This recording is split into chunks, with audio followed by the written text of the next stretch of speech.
Welcome back. This is your James Agee. If you're new here, understand the lane immediately. This channel exists to analyze system stress in the gold and silver markets, especially the growing disconnect between physical metal and paper claims. We are not here to trade headlines, chase momentum, or manufacture excitement. We're here to slow things down, verify data, and understand where stress is building inside the system. Now, before we go any further, this part matters, and I'm going to be very explicit. There are no DMs from me. There are no payment requests. There are no investment offers, no managed accounts, no paid groups, no signals, no telegrams, no WhatsApps, nothing. If someone is using my name or this channel's name and asking you for money, they are an impersonator. Block them immediately and report them. Full stop. This channel exists to protect the community, not extract from it. Let's also be clear about what this content is not. I am not a financial advisor. I don't tell you what to buy, when to buy, or how much to buy. Precious metals here are framed as strategic assets, national security inputs, and long-term wealth protection tools, not short-term trades. If you're looking for hype, predictions, or guarantees, this is not your channel. Now, community check. If you've been here a while and you understand the framework, drop OG in the comments. That helps surface real viewers instead of bots and fly-by-night accounts. Also, tell me where you're watching from, country or state. Not for curiosity. This matters because physical metal availability, premiums, and delivery stress are geographic, not theoretical. The algorithm boost is a side effect. The real value is mapping where pressure is actually showing up. One more thing before we get into data. This channel is intentionally not for everyone. The content is designed for people who are willing to verify claims themselves, read primary sources, sit with uncertainty, accept volatility without emotional reactions. If you need certainty, reassurance, or someone to blame, you're going to be uncomfortable here, and that's okay. The system doesn't break politely, and analysis shouldn't either. Now, why does today's video matter? Because what we saw recently in the silver market is not a normal price move. It wasn't a routine correction. It wasn't just risk off.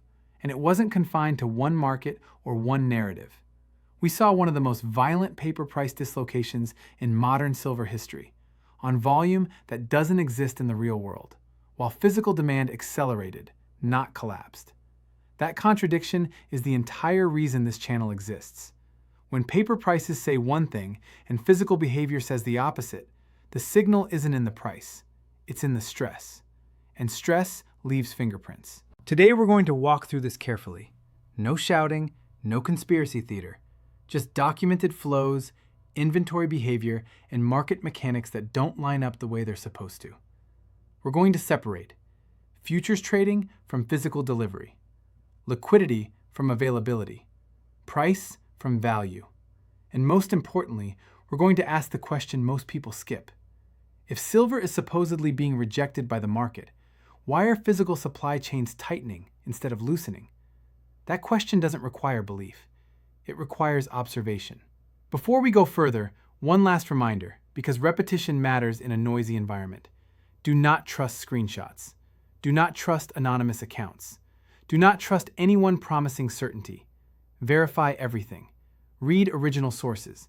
Understand your own risk tolerance, and never outsource your thinking, especially in markets where leverage and paper claims dominate the headline price. All right, with that framework set, let's move into the first hard data point, because something happened that should not be possible in a functioning physical market, and yet it happened anyway. On Friday, January 30th, silver experienced one of the most violent single-day paper price collapses in recorded market history. Depending on which contract and intraday print you look at, prices fell roughly 31 to 40% in a matter of hours. That alone is rare. But rarity isn't the signal. The signal is how it happened. Total trading volume on COMEX silver futures that day reached roughly 1.8 billion ounces. Let that sink in for a moment. Global annual mine supply is approximately 800 million ounces. In other words, More than 2 years of global production traded hands in a single day, on paper. That's the first dislocation. Now here's the second. A massive portion of that volume was concentrated in the March delivery contract. Not some thin back month, not an illiquid option chain, the front delivery month, where contracts can actually stand for physical metal. What followed was textbook mechanical behavior. Large sell orders hit the market aggressively, overwhelming bids. Stops were triggered. Margin calls followed. Forced liquidations cascaded. Price collapsed. Then, almost immediately, many of those same positions were closed out before delivery obligations came due. By the end of the session, despite extraordinary turnover, roughly 345% of open interest, the net open interest declined. That's critical. It means this was not capital entering the market to express a long-term view. It was temporary positioning, used to move price, harvest liquidity, and exit without ever intending to take metal. So let's frame the core question clearly. How does a market supposedly rejecting silver generate record paper volume while simultaneously avoiding physical delivery? Because here's where the dislocation becomes impossible to ignore. While Western paper prices were collapsing, spot silver briefly trading near the low 80s, the physical market was doing the opposite. Retail dealers reported explosive demand. One major U.S. dealer processed its largest transaction day ever, exceeding even the panic-driven volumes seen during the 2023 regional banking crisis. We're talking about daily revenue that rivaled full months in the prior year. Sovereign mints? Overwhelmed. Lead times that were 2 to 3 weeks just a month earlier stretched out to 8 to 10 weeks. Some mints halted new orders entirely on core product lines, not because demand vanished, but because blanks, refining capacity, and logistics couldn't keep up. And this wasn't isolated to one country. Reports came in from the United States, Europe, India, Southeast Asia. At the same time, premiums didn't collapse with spot prices. In many cases, they expanded. In certain regions, physical silver continued trading at 25% or more above paper spot. That's the third dislocation. Price says excess supply. Premiums say shortage. Delivery behavior says avoidance. These three things cannot all be true in a healthy, unified market. Now layer in the international picture. In Shanghai, silver prices did not mirror the Western collapse. Local pricing remained materially higher, well north of Western spot equivalents, reflecting continued physical demand and tighter availability. That geographic spread isn't noise, it's a pressure gradient. Metal moves toward the highest bidder, unless it can't. So here's the framing question I want you to sit with before we go any further. If silver is truly unwanted at these prices, why are paper markets doing everything possible to avoid delivery, while physical buyers are lining up faster than supply chains can respond? The official narrative points to macro explanations: a stronger dollar, a hawkish Federal Reserve signal, margin hikes, risk-off sentiment. And those factors do matter. We'll address them seriously later. But none of them explain why 1.8 billion ounces needed to trade to move price, nor why so much of that activity was round-tripped before delivery. Markets that are well supplied don't behave this way. Markets that are calm don't require leverage at this scale. And markets that are functioning properly don't show price collapse alongside physical scarcity. This is not about believing in manipulation narratives. Belief is irrelevant. This is about recognizing mechanical stress. When futures markets grow large enough to set global prices, but small enough to be steered by leveraged positioning, while the underlying physical market tightens, you get exactly this kind of divergence. Paper is liquid, metal is not. And when liquidity is used to suppress price faster than physical supply can respond, the result isn't resolution, it's tension. That tension is what we're tracking. Next, we're going to move away from headlines and into the actual plumbing of the market. Inventories, deliverable supply, and where the physical metal is or isn't showing up. Because once you look there, this event stops looking random very quickly. We'll start with COMEX inventories, because this is where paper promises meet physical reality. On paper, COMEX silver inventories still look adequate if you don't ask the right questions. Total inventory numbers include both eligible and registered metal.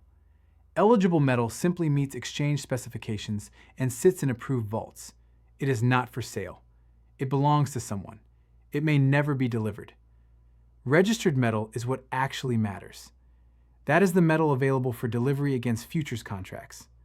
Over the last several years, registered silver has been in a persistent downtrend.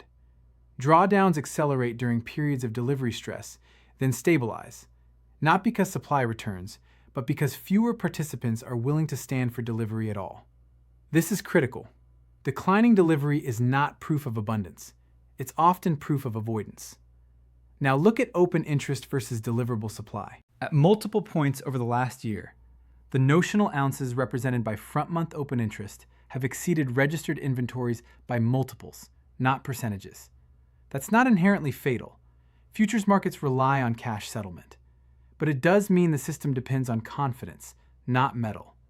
When confidence erodes, leverage becomes a liability. What we saw during the January event was extreme leverage being used temporarily, followed by rapid position closure. That behavior reduces delivery exposure, but increases turnover stress. Think of it as revving an engine without adding oil. Now let's zoom out geographically. The Shanghai Gold Exchange and its silver pricing mechanisms continue to show something Western markets don't: persistent physical demand at higher prices. Shanghai silver has maintained a premium relative to Western spot pricing, even during sharp COMEX sell-offs. That spread is not arbitrageable in a frictionless way. Capital controls, VAT structures, logistics, and refinery bottlenecks slow the flow. When spreads persist, it's usually because metal can't move fast enough, not because traders are asleep. India tells a similar story. On the MCX, silver volumes remain elevated, and import demand has stayed firm despite price volatility. India doesn't buy silver because it's fashionable. It buys because it's industrial input, monetary heritage, and supply insurance. When price drops don't kill demand, that's a signal, not noise. Now layer in global supply and demand data. According to the Silver Institute, the market has been running a structural deficit for multiple consecutive years. Not a one-off shortfall. A multi-year gap between mine supply plus recycling and industrial plus investment demand. And here's the important nuance. Deficits don't always show up immediately in price. They show up first in inventory drawdowns, lease rate increases, longer fabrication lead times, premium expansion, which is exactly what we're seeing. Lease rates rising means metal is being pulled forward in time. Fabricators are paying to access future supply now. That's not what happens in an oversupplied market. Now let's talk about commitment of traders data. Commercials, typically the producers and large institutions, have continued to use price strength to reduce net long exposure, while managed money swings aggressively between extremes. That dynamic doesn't mean commercials are right in a directional sense. It means they're structurally positioned to control volatility, not discover value. When managed money is forced out rapidly, as happened during this crash, price can overshoot far below what physical demand would justify. That's not a theory. That's how leveraged markets behave. Finally, zoom out to the macro overlay. We're in an environment of elevated debt to GDP ratios, strategic reclassification of critical minerals, rising industrial intensity per unit of silver used, increasing geopolitical fragmentation. Silver sits at the intersection of all four. It's both a monetary metal and an industrial input. It's not easily substituted at scale, and it's increasingly treated as a strategic material, not just a commodity. So when paper markets trade billions of ounces that don't exist, while physical markets struggle to source real metal, the conclusion isn't that price is wrong. The conclusion is that price is being set by the most liquid layer, not the most constrained one. Liquidity can move fast. Physical supply cannot. That mismatch doesn't resolve quietly. It resolves through either price repricing or delivery stress. And what the January event tells us is that the system is choosing, at least for now, to manage stress through price suppression and volatility, rather than through transparent physical repricing. That choice has consequences. In the next section, we'll briefly touch the technical picture, not as a trading signal, but as a way to confirm whether market structure agrees with what the physical data is already telling us. Before we step back and connect the macro dots, it's worth pausing for a moment on the technical picture. Not because charts drive the thesis here, but because they help confirm whether market structure is behaving normally or under stress. This is not trading advice. This is a competence check. Starting with RSI. On the daily time frame, silver moved from neutral conditions into deeply oversold territory in an exceptionally compressed window. Moves of that magnitude usually occur during liquidity events, forced selling, margin stress, or mechanical liquidation, not during organic reassessments of value. When RSI collapses this quickly, it doesn't tell you where price is going next. It tells you who is selling. And in this case, it wasn't patient capital.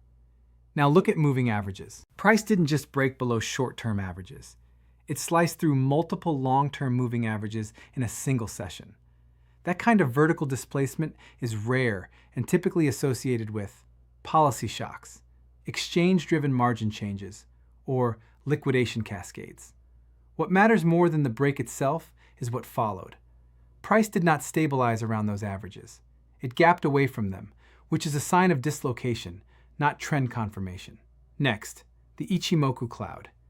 Silver fell through the cloud decisively, but the cloud itself remains flat and thick on higher time frames.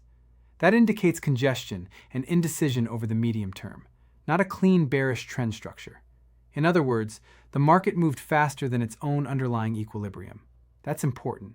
Trends that are real tend to pull the cloud with them. Shocks punch through it. Finally, volume profile. The bulk of trading volume during the crash occurred at prices that the market did not spend time consolidating around. That leaves behind low volume nodes, areas where price moved too fast for meaningful two-sided trade. Those zones often become unstable, not because price must return there, but because they lack agreement. They're evidence of force, not consensus. So stepping back, what do the technicals actually tell us? They don't tell us that silver is suddenly worthless. They don't tell us that demand vanished. They don't give us a timing signal. What they do tell us is that selling was mechanical, not discretionary. Price discovery was interrupted, not refined. And volatility was injected deliberately or structurally, not organically.